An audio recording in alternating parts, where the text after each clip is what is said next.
I'm Liz Kerin, and my book Night's Edge is a story about a girl and her mom. It's a story about codependent families, addiction, coming of age. It is also a story about vampires. It follows a young woman named Mia whose mother was turned into a vampire when she was 10 years old, and she has to find a way to protect her from the outside world and keep her from harming their community, harming herself. And so she starts giving of her own blood to keep her mom safe. Flash forward 13 years, Mia's 23 and she's still doing it. But she and her mom start to wonder, if there's more to life outside of what they've built. And that is where all of the bloody trouble begins. I'm going to start out in a way that I don't think I've had the opportunity to when I'm interviewing an author about. So we're talking about, Night's Edge. And I'm not going to start out by talking about Night's Edge because when I was looking at your, Amazon, profile and stuff like that, I was like, oh, there's already another book that she's got in the future. And I clicked on it because I was interested because I enjoyed Night's Edge. And I was like, well, I'll obviously read whatever that is. And it's a sequel. So that's where I'm starting. I'm not starting. We'll get into the actual story, but I was excited to see after just finishing reading the book and enjoying it that there's more to come. So was that originally planned, or is that a happy kind of thing that happened after the original story was made? It was a happy thing that happened after I wrote the original manuscript. I truly intended Night's Edge to be a standalone. And when I met Kelly, my editor over at Nightfire, and we decided we were going to work together, one of the first things she asked me was about a door I left open at the end of Night's Edge. Literally and figuratively, because now you've read the whole thing. But like and it was unintentional. And she was like, "Are we doing a sequel? Because this, and this." Also, I'm going to try to be spoiler free as much as Yeah. possible with you. And I was like, I didn't plan on that, but now that we're talking about it, oh my God. And it just spun out immediately. And then, we did a 2-book deal so that we could do a sequel. And then I just started writing it, and I'm so excited that we have this sequel. I'm just thrilled that I got to write it, and I had so much fun. And I feel like it's a satisfying conclusion for these characters that I never intended. And I'm just really happy it exists. That's awesome. Yeah. So we're looking at least for the moment, like a duology situation. It's definitely a duology. I feel like I've wrapped it up. You'll get to the end of the sequel and you'll be like, yeah, it's tied up. So, Gotcha. but I love that we got that opportunity. So it's funny that you bring that up. So a few years back, I was talking to Josh Mallerman, and we were talking about Mallory, which is a sequel to his book Bird Box.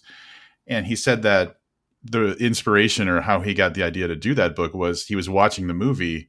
And at the end of the movie, he said to his fiancée, well, I wonder what happens now. And she's like, it's your story. So he was so caught up in the other person's like story that, they took from his thing that, he didn't see it as his own thing. He saw it as like, now I'm a fan who's curious about what comes next. So, sometimes it takes a That's little push really from the outside, interesting. I think.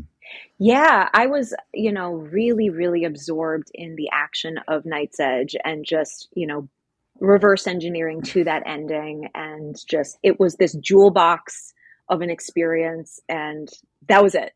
Yeah. Couldn't see beyond that until somebody tapped me on the shoulder. Yeah. So Yeah. it was very cool. Yeah. Well, I'm happy that it worked out that way because I really enjoyed Night's Edge. So it's Thank nice to you. know that we'll be seeing more of the characters and stuff. Yeah. Um, Yeah. Night's Edge is not, it's not shy about being a vampire novel. And I know this is probably kind of a basic, boring question, but like, I can see two possibilities. Either you've been fascinated with the idea of vampires and so wanted to do something in that realm, or it just fit the story you were trying to tell. So, or maybe a third option I didn't just mention. So, what's your level of vampire interest? I never intended to write a vampire book. Nobody was asking for one. But here it is. I truly, I had certain themes and characters I was really interested in exploring. And, they kind of say writers write the same story over and over again until they process whatever it is they're trying to process. And that's been me writing for the past 10 years, writing about mothers and daughters and coming of age and things like that. But I love genre, and I've done sci-fi, I've done fantasy, and I love horror. But I was never like a vampire kid. Mhm. I loved, I saw Interview with the Vampire, read a couple Anne Rice books growing up, obviously. Um, Loved Let the Right One In. That was one of my favorite horror films when Yeah. I was when did that come out? I was like a teenager. But I like missed the Twilight phenomenon. I was like slightly too old when it all came about.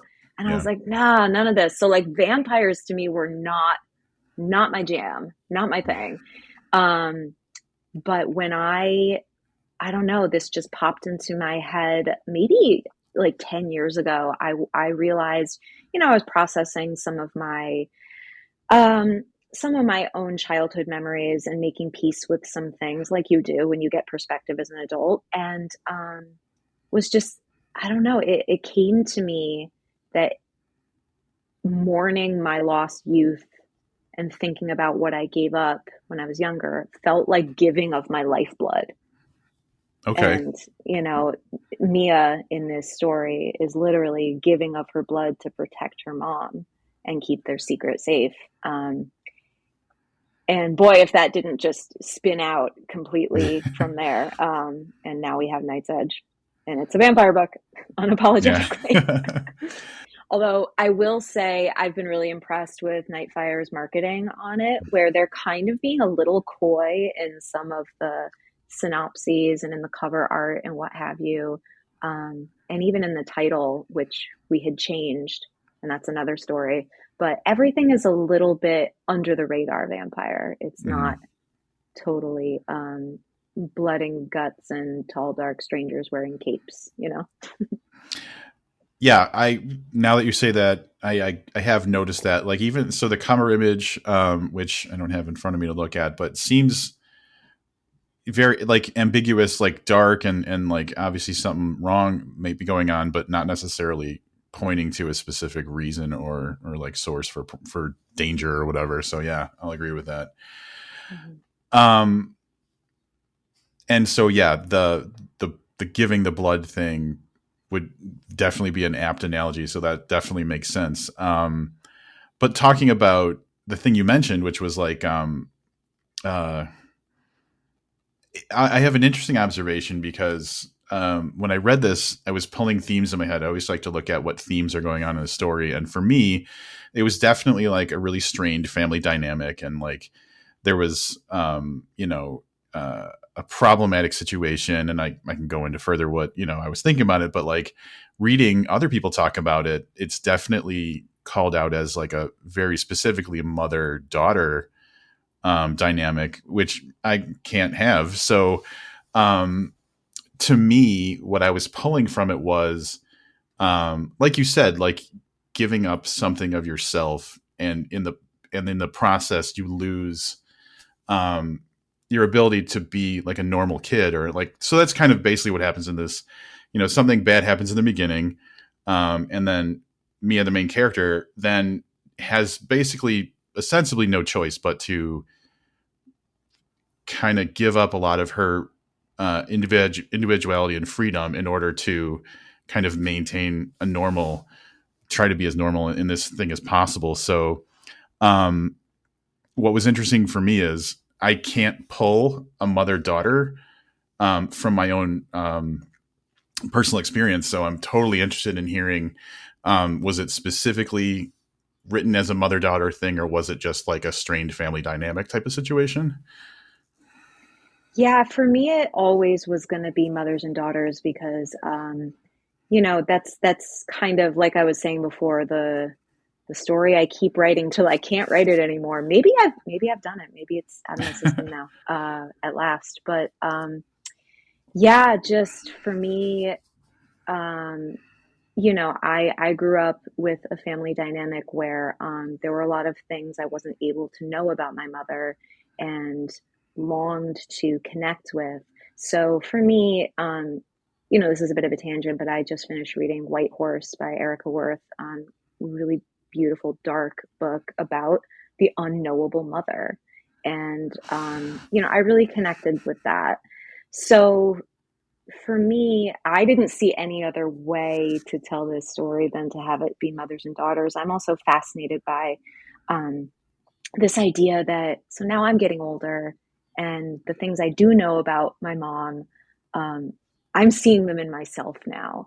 And I think it's really interesting that, like, as daughters grow up, they can be a lot like their mom for better or worse, and we usually fight against it as we're coming of age and want to have our own autonomy. Hmm. But some stuff just doesn't come out in the wash, and it's for better or worse, and it's really, I don't know, just deeply interesting.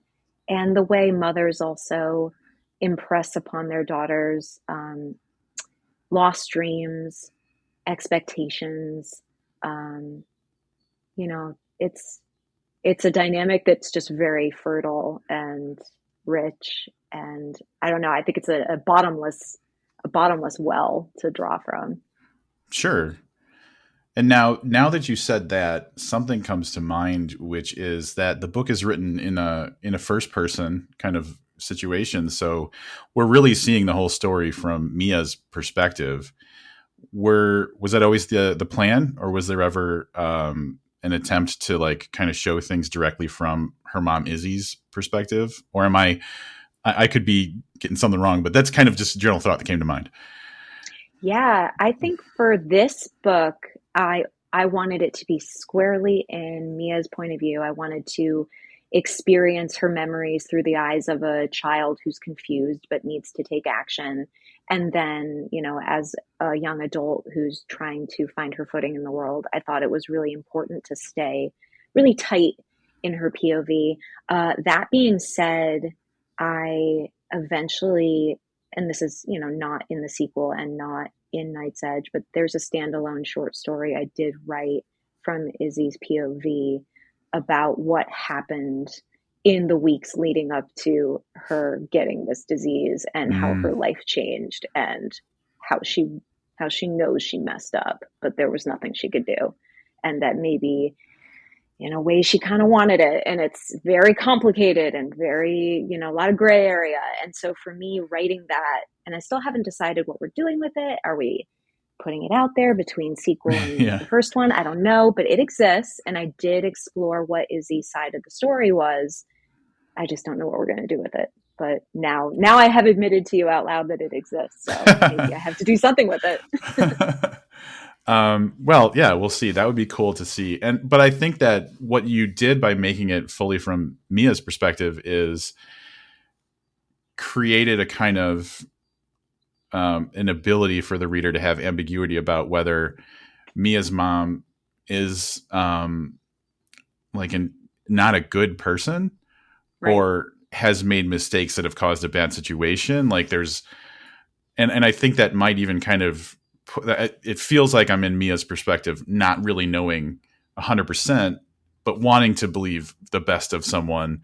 So I feel like narrowing it down to Mia's perspective really kind of made it feel more like I was feeling Mia's feelings, maybe. Yeah, and that helps me write it as well. I love writing in first person. It just helps me connect really deeply. I think a lot of writers feel that way too. And I think what you just said is really interesting. Is he not a good person, or is she just responding to circumstance? Is it a little bit of both? And I Mm. think that that's how we view our parents sometimes. When they do something that hurts us, when they do something that is confusing, we as their children can never, it's very hard to say my parent is a bad person. It's very complicated. So I appreciate that you pulled that out thematically. Yeah.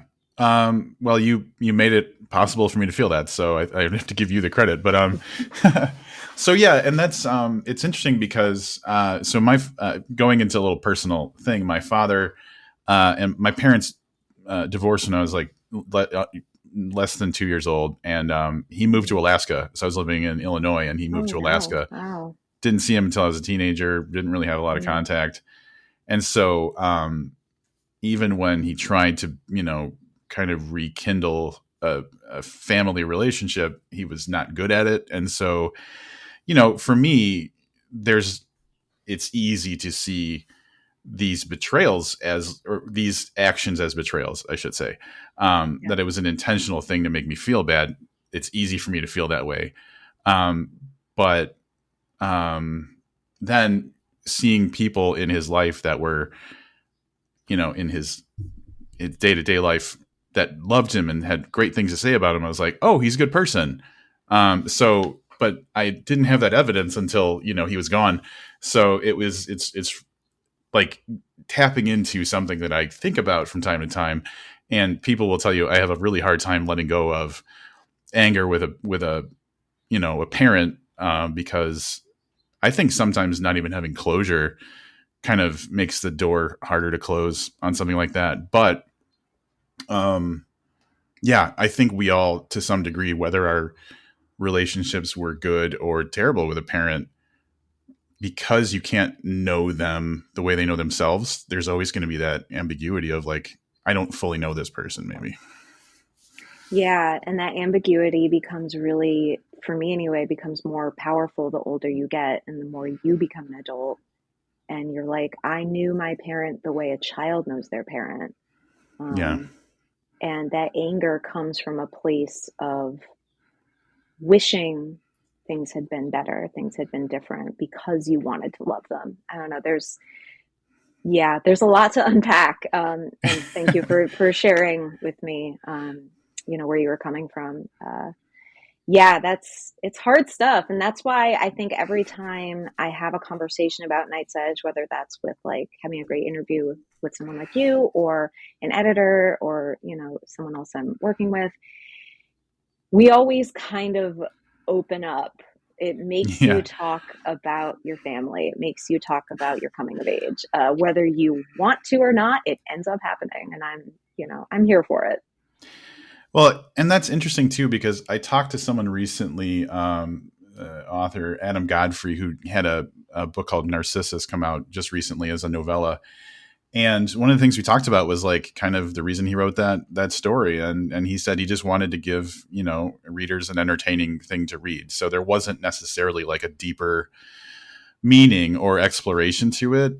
It was just a fascinating tale that he wanted to tell, um, and so it was great and it was fun. It was entertaining, and I really enjoyed it. But like I feel that I identify more with the stories that make you think about stuff and make you feel a feeling that maybe you wouldn't otherwise if you haven't read that. So yeah, I definitely identify more with stuff like this where there is kind of more to explore.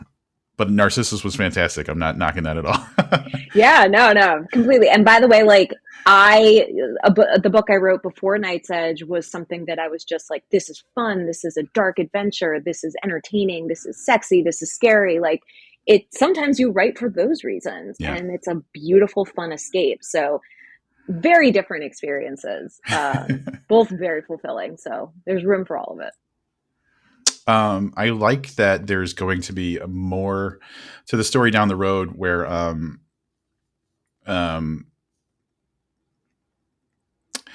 in the description, I don't think that the description of the second book really spoils anything, but it one of the things that jumped out to me was that Mia is now kind of faced with the idea that maybe she's more like her mom than she thought. And Mm-hmm. having read Night's Edge, I was like, ooh, this will be interesting to see how that kind of exploration goes down.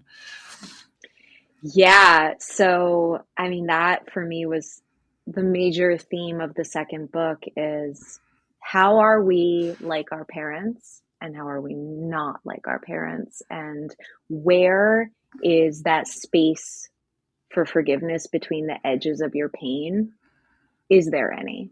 Hmm. These are all great, powerful questions that, I feel like I ask in my own life really frequently, and it was time to try to unpack them.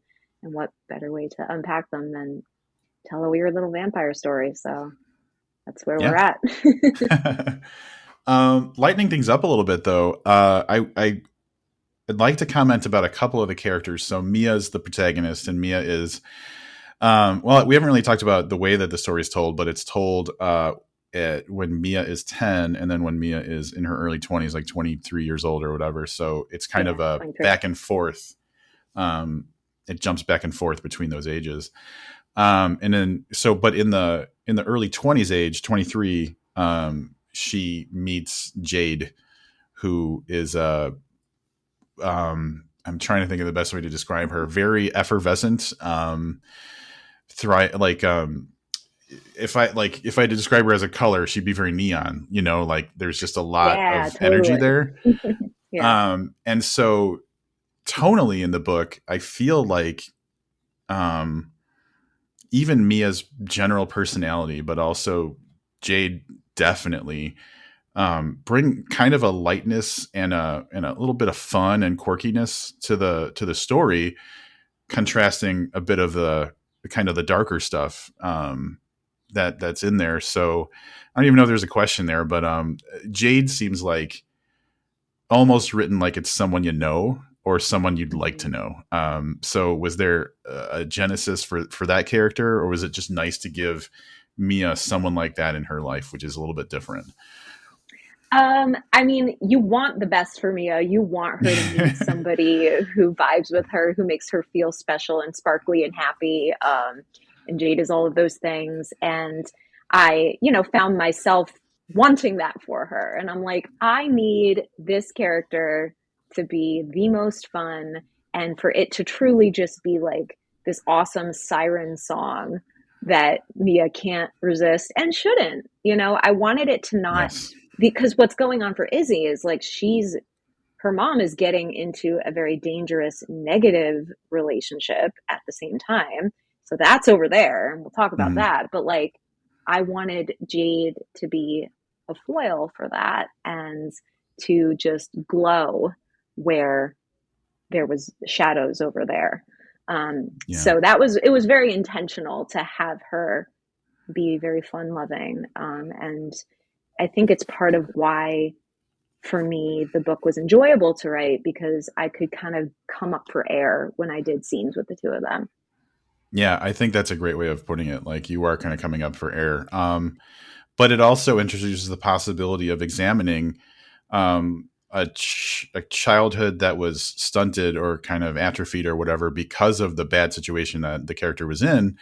Um, Now you've got a person who's an adult who maybe hasn't had a lot of the experiences that someone her age would have, and now has to she's looking at it from her perspective. I felt very much like, oh, we're at a disadvantage in this.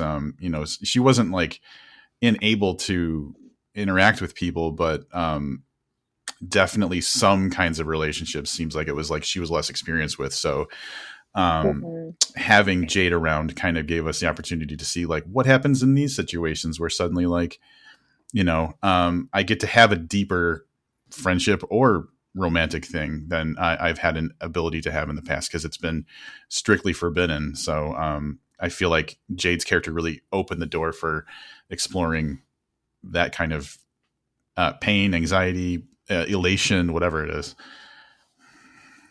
Yeah, I think that the dynamic Mia and her mom have is just built on a foundation of fear that Mia didn't have friends come over growing up, like don't, if your mom's a vampire, like probably don't invite a friend over after school. You want to really lock it down. And then dating was just a non-starter because, you just don't want to let anybody into your life. And she and her mom kind of had this like weird vow of celibacy, and it's very strange.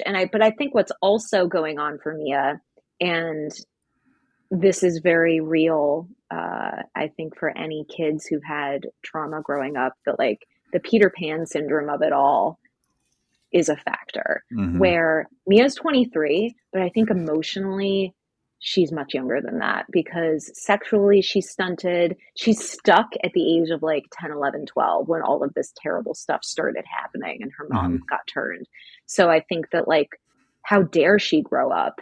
And she can't really grow up because like it would endanger their situation. Like there's a part earlier in the book where Mia talks about like, oh, I wasn't really allowed to wear makeup when I was in high school because it made me look older than my mom. And like, we can't have Right. that because then Yeah. people are going to know what she is. And, constantly having to downplay your maturity and that you're growing up and that you're sexual and that you're an adult person because you have to pretend to be younger than your mom. So that was a really interesting thing to unpack. So I think there were questions I asked myself during the writing process of like, has Mia seriously never been kissed? Has she seriously never examined like her sexuality? So like I talk about how she had a crush at one point, but like didn't understand that's what it was.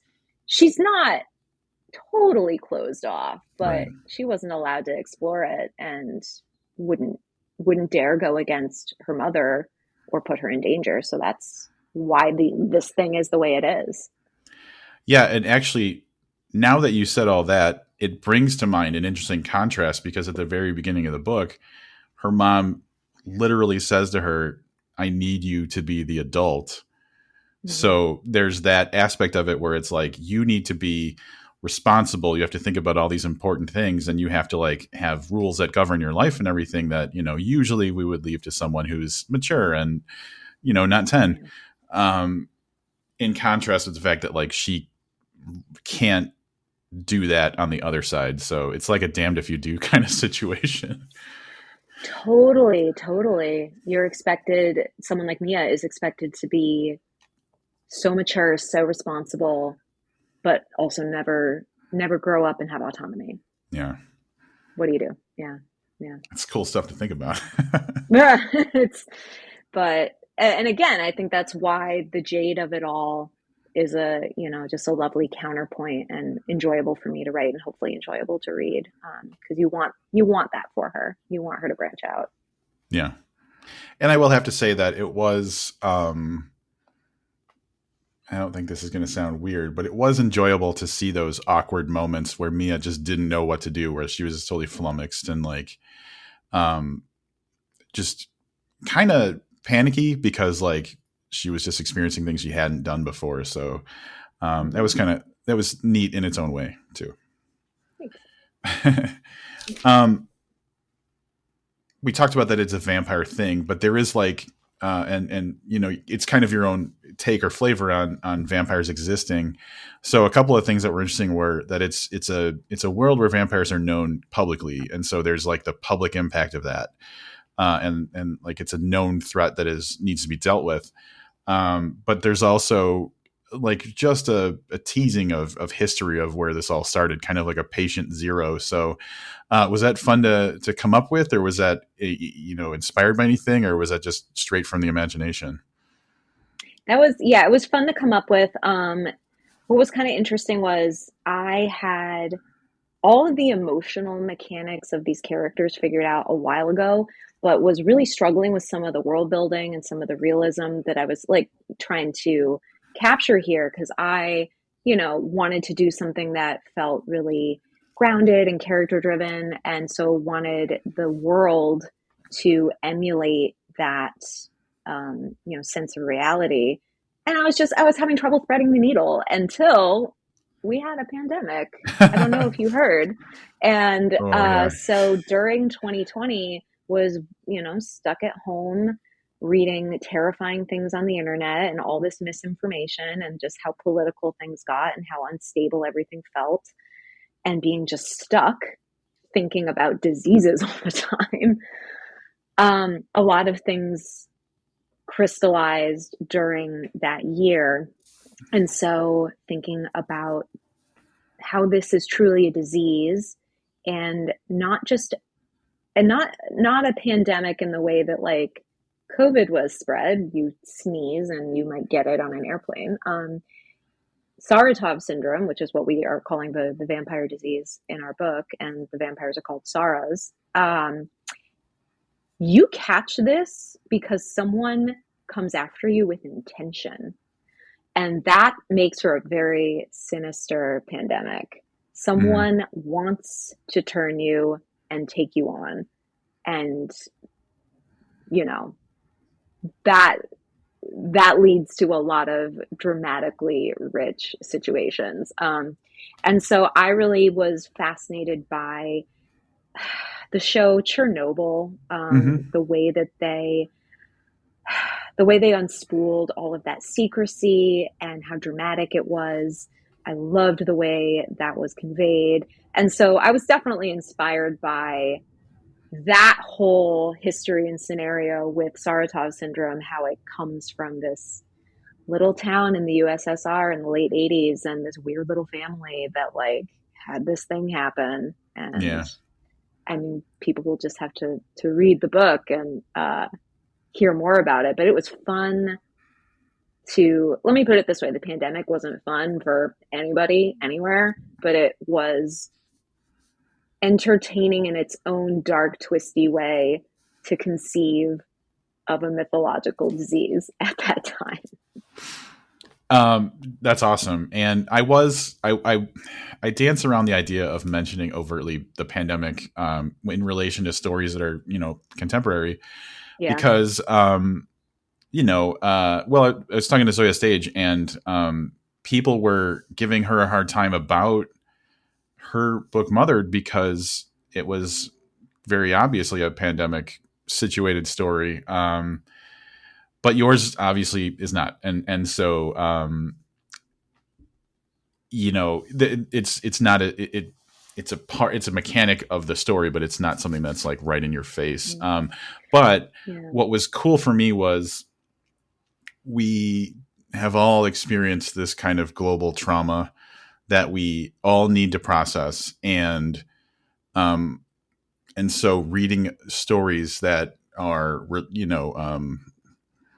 that kind of evoke some of the feelings we went through can be a good thing. They can be something where it helps us be like, oh, you know, um, maybe put to bed some of the thoughts that we had about it, or the problems that we had going through it.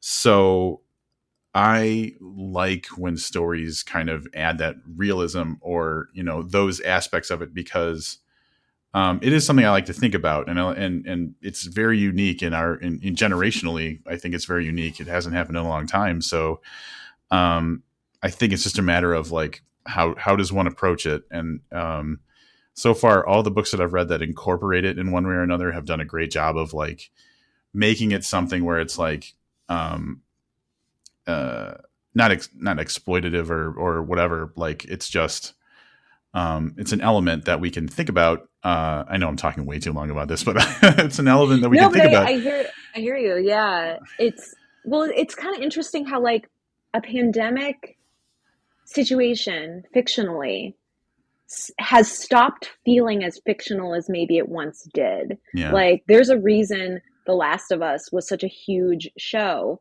And I think it had, because they were nervous about putting that out, being like, this is a pandemic show. I don't know. Like, there was something to tether you to it emotionally that maybe 10 years ago would have felt really different, because this thing that has been viewed as a fictional apocalyptic story nugget yeah, actually happened to us. And right, so all bets are off now. And I honestly think, like, I was, thinking about what you were saying about Mothered and how it's I don't like the idea that something is a pandemic story. yeah. Like, everything's a pandemic story now. It's this worldwide crisis we all went through together, and it altered our culture. So how is everything not, it's not as niche Yep. as I think people want to believe. So that's my take on it. There are no pandemic stories. Everything's a pandemic Every story. I agree. And like I have some thoughts about publishing and how publishing's great because it gives me the books that I read and love. And so like, I need people to publish things, but at the same time, um I've seen brilliance just, get stepped on because of like the whimsical nature of, an audience. So There's that side of it too. But anyway, I don't want to get too serious about that. But you're absolutely right. And I hadn't thought about it that way, but really everything is, there's no way you can write something that doesn't somehow even like subconsciously reflect the stuff that we went through. So yeah, Mhm. I agree with you there. Yeah. Um, so that's interesting that Chernobyl was one of the reasons, because I thought um, that show was awesome. And So I good. really enjoyed it. Then I found out there was like the companion podcast, so I listened to that and like got to hear all Oh like yeah. the, from the creator's perspective and everything. But it is very rich with what you said, which is the government denial, how they mishandled stuff, and how something that if people just made the right choice could have been stopped turned into something much bigger and much more deadly. And so it's very apt that that would be something that you drew inspiration from. Yeah. Yeah. Chernobyl was so good. Yeah.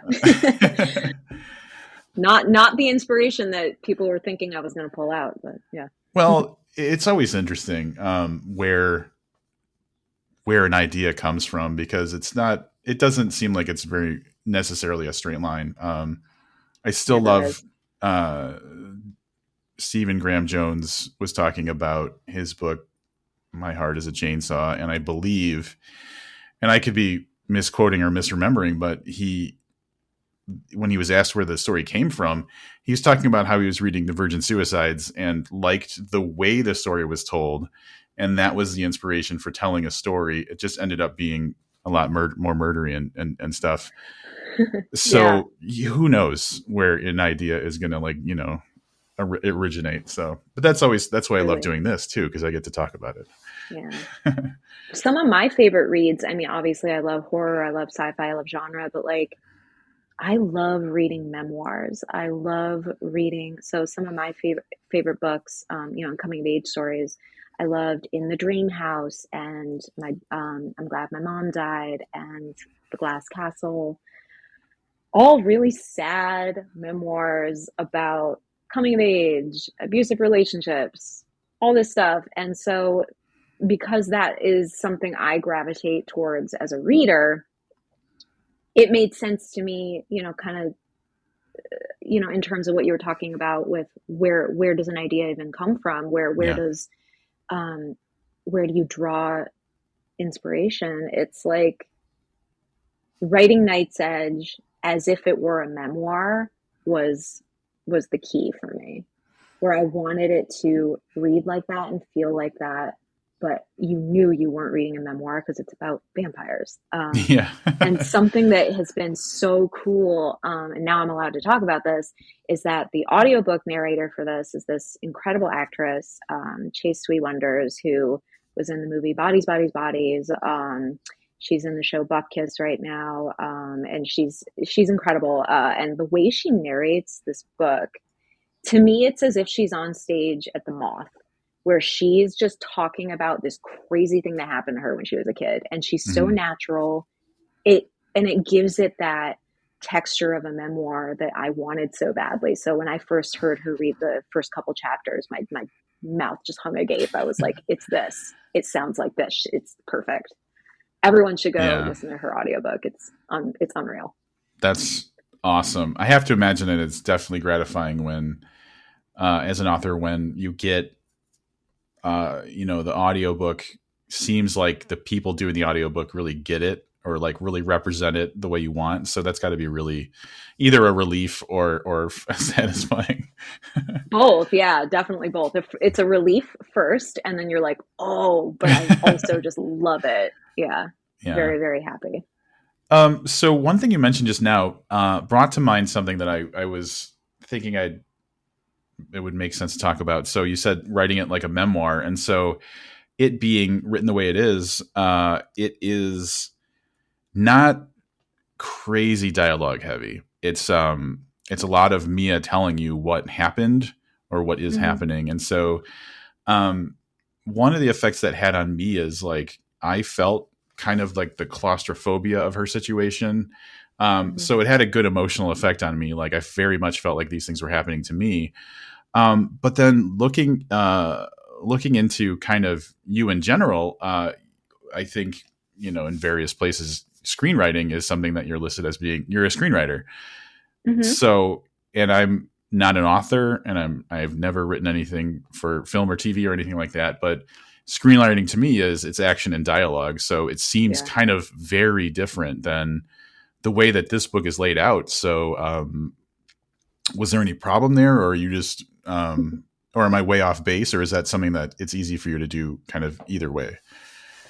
Um, it's easy for me to do either way, but it wasn't easy for this. There's there's a I kind of partition my brain really clearly between I'm writing a film, I'm writing an episode of television, I'm writing a book, and kind of they don't always meet in the middle, but so it wasn't this what writing the book wasn't challenging. Like I really like going in really deep into a character's mind and going on that ride with them, which is something you don't really do on television because it's so external. But as you might have seen on the internet, we are developing a Night's Edge television show. I have been writing that pilot, and externalizing all of this internal stuff has been an incredible challenge. It's going great. We got Yeah. it, but like it took some time, and Yeah. we had to kind of crack the bones a little bit and see what was in them and then reassemble the skeleton. Um, it was really interesting because, again, like you've been saying, the book is just so in her head, such a little tight jewel box that in order for the whole setup to make sense and for the audience to understand how they got here and why she's like this, we had to create situations to externalize a lot of what's internal in this book. Um, Yeah. and I thought it was going to be easy. I'm like, I know these characters. I know what's up. No, it was really hard. Yeah. So it's been a super interesting experience doing that. Well, yeah, that was going to be a topic that I led into because that is exciting, and it's nice that you get to, be a part of it. Yeah. The writing, the development of it. Do you think that? So I will say that the book read pretty cinematically. Like there's books that it's easy to envision like vividly, kind of in your head what's going on, whereas some other ones it's not as it's not that way. So is being a screenwriter helpful in kind of writing in a more visual, cinematic kind of way for your novels? Definitely. I went to NYU Film School. I did dramatic writing at Tisch. And the one thing they drill into you from like day one is just the structure, the three acts, or if you're doing television, the five acts, and just building the action and the denouement and like all the ways that those mechanics make for a satisfying journey with a character. And so that's just like part of my DNA as a writer since I was like 18 years old and started doing it. Mm-hmm. So writing books, I find that I outline them and I break them like a movie. And I did that with my first book, Phantom Forest, as well. I had that in my head, like this is three acts of a movie. It goes here, it goes here, it goes here. Um, and so Night's Edge was the same way, but broke form a little bit because I was playing with the nonlinear timeline and her flashbacks and everything. But Mm-hmm. same idea. You're building to, again, trying to be spoiler free here, but you're building to this big event at the end of Night's Edge with Jade and Mia and Devin and Izzy, and it all kind of like everyone's in each other's crosshairs, and what's coming, Yeah. and it yeah. So and then I reverse engineered what that big ending is, and kind of just I structured it like a movie. Good. Yeah. Um, and then one of the things that this is just a random thought because we haven't talked about Devin. Devin? We're saying Devin, Yeah. right? Yeah. Hmm.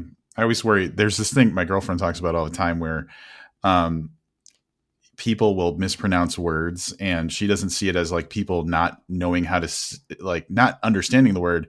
It's just that they've only read it, never said it, kind of thing. And so, Yeah, that's like when I was a little kid and read Harry Potter and I was saying Hermione And then I Right. heard someone say Hermione for the first time, and I was like, oh, obviously it's Hermione. How the hell Yeah. was I saying that in my head? Same thing. But Yeah. she kind of takes it as a Devin's badge of also a funny honor. name because it's also a girl's name and it can be said like several different ways. Yeah. But no. I went to school with a male Devin. So, I but did yeah, she too. takes it as a badge of honor that, like, if you mispronounce words because you read a lot, that's nice because you're reading a lot, and that's a good thing. So, I like that spin. I like that. So I'll never be apologetic if I say something wrong, if I read it somewhere, because our minds kind of receive those as we will. Yeah. Um, but one of the things I liked about Devin as a character was I always like kind of a bad guy who's more referred to than present. Like Yeah. maybe like not the thought of, but like uh I guess I just said it the right way the first time, but like they're not always there, but they are like a threat in the story. And I can give examples of other books that do that very well, but uh I wonder if that's changing with the next book, or is that not something we want to go into? I can go into it a little bit. Yeah, well, that was actually part of the challenge of writing the second one is that like in the first one, yeah, the looming threat of him is very present, but he is not physically present Right. very much. He exists in her memories. And memories are tricky, especially when you're a child. And so, what I'm playing with in the sequel is like, what do you really remember about this person? What really happened that day? What is he telling you happened that day? Yep. What is in your mind? Like, do you just remember him the way you remember the scary parts of a movie you once watched? Like, Right. you watched this person through your fingers. Um, the idea of him is scary, but who is he really? And so for me as the writer, that took a while for me to figure out because he's in it. He's in the sequel a lot more than the first one, but it takes some time to get to that. Is all I'm going to say. Yeah, and I had to find his voice and like put him in more scenes and be like, wait, who even is this guy? Hold on, what is he doing? And Well, that was fun and dark and creepy, and I'm really excited actually for people to get to know that character better in the next one. I think that now that you say it like that, I think it's cool that it was more of a legend or an impression of the person as opposed to the actual person, because it allows for that discovery. If we just saw him black and white in the first book, you wouldn't have as much place to kind of maybe examine or explore than if like the situation where it is, where he's more of like a looming presence than an actual presence. Yeah. Yeah, like he's the boogeyman, Yeah. and it's like, and then something we talk about a lot in this overarching story is like, well, who is the villain? Is it her mother or is it him? And I'm like, why not both Mhm. for different reasons? So yeah. That's cool. Um, Going back toward talking about the television series, a couple of thoughts come to mind. First of all, I'm assuming this is kind of like in early stages of like production or pre-production. Um, so you might not necessarily know when an actual show would manifest. Is that kind of accurate? Or Yeah, well, as you might have heard, the Writers Guild went on strike a week ago. oh, that's So we're right. not allowed to Yeah. come to work.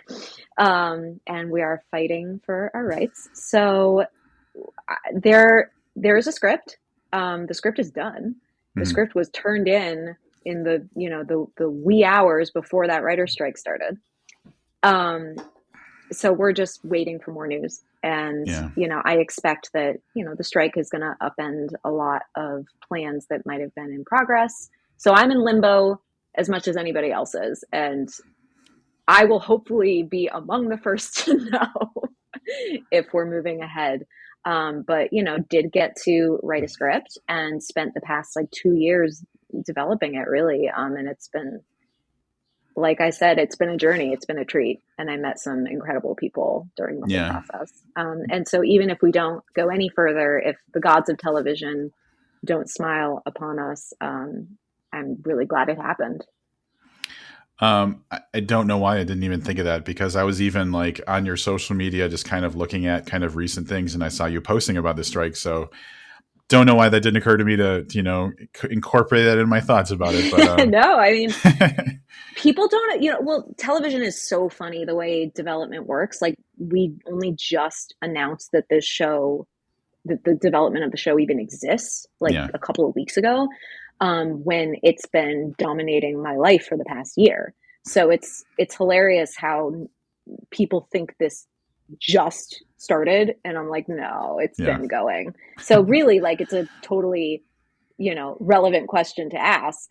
Where is it at? What are you doing? For all you know, we've been shooting it. Mm. um, no one really knows. It's a mystery. Even I don't know. Yeah.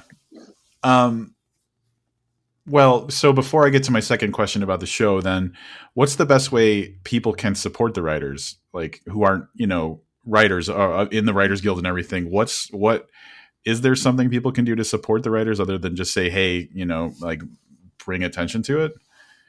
I mean, bringing attention to it is obviously super important, especially when it comes to the issue of AI, which was Yeah. one of the key points that was not addressed in our negotiations and is really troubling. And we want everyone to be speaking out if they don't want, if they don't want the finale of Succession to be written by a robot. Like, Yeah. please tell everyone that you don't want that. Make it known.